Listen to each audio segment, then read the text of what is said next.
queden las vacas ahí al porreu. Que ahora llevamos la marea. Sí. Era para cada gaitero. Y en ese porreu echabais vosotros las vacas ahí a pastear. Íbamos ahí y damos con vacas dándoles. Sí, sí. De guajes. ¿Y qué eran muchas vacas? No, de aquella había pocas. Había... No me acuerdo, pero hace 4 o 6 había de aquí. Ah, bueno, no... Vale, era manejable. Había pocas, no, había pocas. Después había más, pero de aquella había pocas. ¿Y eran para carne o eran para leche? Las vacas en para leche. Para leche. Vale, vale. Estábamos, pasaba leche todos los días. Ajá. Un burro con bidones. ¿Y era para la Nestlé o para dónde? No, llevábalo a la calle, junto a Taneo, en aquella calle había árboles, y allí amarraban los burros y venían unos camiones a por la leche, no sé por dónde iba. Ah, vale. No sé por dónde iba. Mira, sí, sí, sí.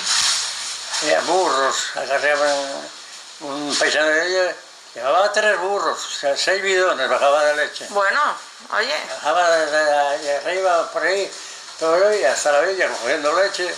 No, pero echábamos pocos. Ya. Después echaba más un paisano que llevaba él ya. Pero aquella era muy poco la leche. Bueno, hombre, también teníais que dejar algo para consumo en casa. Hombre, sí.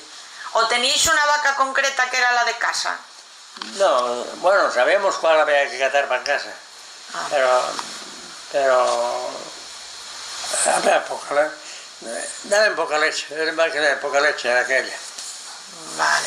Pero el paisano vivía allá arriba y bajaba, llegó a bajar con 3 burros. Ajá. Yo los allí a la calle, no me acuerdo, ya no me acuerdo cómo se llama la calle.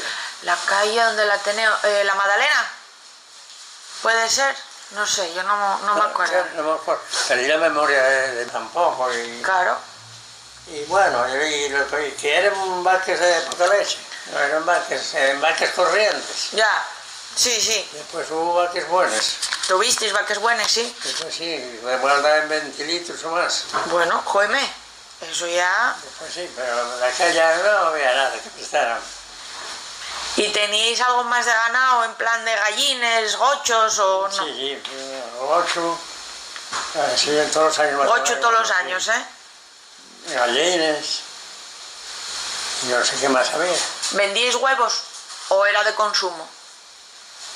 Oye, no me acuerdo, eso no me acuerdo.